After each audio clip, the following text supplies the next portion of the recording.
Right, the week that was, as I said, quite a busy one. I know our last two episodes have been long. This one is not going to be any different. We'll try to keep it short and sweet, though. This last weekend, following from a lot of South African news, if you just joined the podcast, this is a global podcast, but we are definitely focused on the two opposites of the pond to which we sit, South Africa and England. I'm in London and Barry's in Johannesburg. So yeah, this last week, the Competition Commission in South Africa making a ruling that the data prices in South Africa must fall 30 to 50% in the next 2 months. Quite a bold statement that.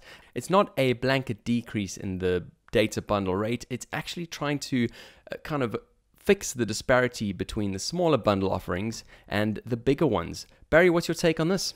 It's about time. It's about time. In South Africa, we've been struggling with very high data costs for a long time now. And it's very clearly a very good thing to do for business, right? It's very clearly the right thing to do in this kind of country, especially in the kind of economic environment that we have, in order to unlock that development and unlock a lot of the potential that comes with cheap data. But as you say, because the major players in the market have had such a monopoly and have such control over it, they've been able to name whatever their price is. And so it really is about time. It's legislation that's been in process for a long time now. A lot of people have been talking about it, and it's good to see things finally happening. I mean, as you said, I think about time is definitely going to be the sentiment of a lot of South African users. But in terms of the stock exchange shareholders of Vodacom and MTN being the two cellular players that really represent the bulk of the market, them not being very happy about this decision.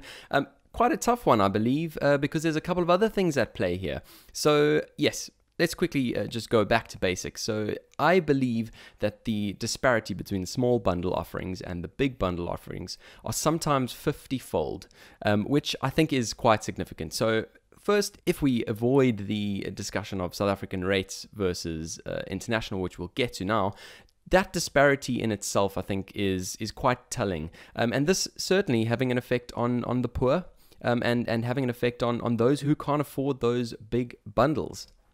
Yeah, definitely. And not only that, but the bundles are so out of whack that you often find out that even if you can afford the bigger bundles and you pay those extra prices, all of a sudden you get to the end of your 30 days and that all of that data expires. And so it's very strange for like a digital asset like this, which theoretically shouldn't have a limit, it shouldn't have an expiry date because it's simply numbers in a spreadsheet. These companies have been putting artificial limits and artificial kind of pricing structures in place that don't really make sense. And so it's something that I think has been coming for a long time, and they've been getting away with it for a long time. And obviously now that they've faced the music, they're obviously not very happy about it because they've been making a lot of money and a lot of their profits are coming from data. We've seen a huge shift in those companies away from revenue from telephone calls and from SMSs and those kinds of things, and the majority of the revenue is shifting to data in this new world. And so it's obviously going to be a big shock for these big players, but from a consumer perspective and from an economic perspective, it makes all the sense in the world.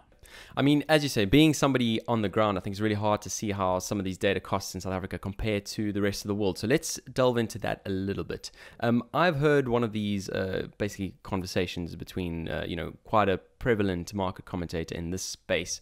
And he brought up the issue of spectrum. So spectrum, as far as I understand, being something to do with the broadband, obviously to try and avoid having just two big players in the economy. Basically, the South African government has got involved in some way and started regulating this spectrum. So everyone is allotted a certain amount of bandwidth, from what I understand.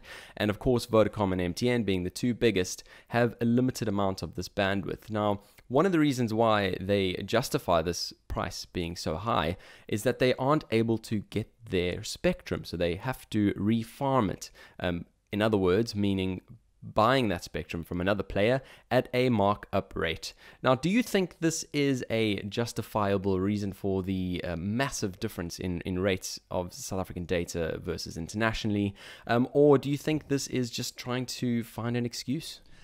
I think there's a little bit of truth there. I think there's a little bit of truth because from my discussions and the conversations I've had around this topic, I do know the South African spectrum is a little bit wonky in the sense that when it was set up like decades ago and they were allotting the various pieces of the spectrum to various providers, they weren't thinking far enough ahead and they probably weren't able to predict what the system would look like today. And so the infrastructure in place is maybe not set up perfectly for a 21st century world or for a 2019 world. And so I'm sure there is some truth to the fact that the spectrum is a bit messed up, and because these companies have to operate in their little like lane, as far as I understand it, there are some constraints there. However, we are moving in towards a 4G, 5G world, which is opening up more parts of the spectrum. And so I'm assuming that these constraints are going to become like non-existent over time, and as we open up more opportunities for communication, I think it should become a non-issue, but I don't know enough about the technicalities to know how soon that's going to be.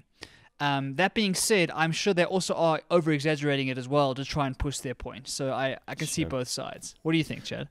Absolutely. I definitely agree with you. I think there is a little bit of truth there, and it's quite a tough one when from the one side the Competition Commission is saying, hey, we need more competition, ultimately, let's regulate your spectrum. And on the other side, they're saying, well, now we actually need to limit your data prices as well. And for the two companies that are really holding the bulk of the CapEx budget in terms of South African infrastructure, in terms of data networks, I believe each of them spend around 10 billion rand a year on capex each. I definitely see their side of the story as well, but certainly something needs to be done to bring down the data prices in South Africa. I know after moving over to London, the value you unlock here is definitely inconceivable to anyone sitting that side in South Africa. So I think it'll be interesting to see what happens here. And let's see in the next 2 months whether there'll be any real change made, or if this is going to be held up in courts for some time. Across the pond with Barry and Chad.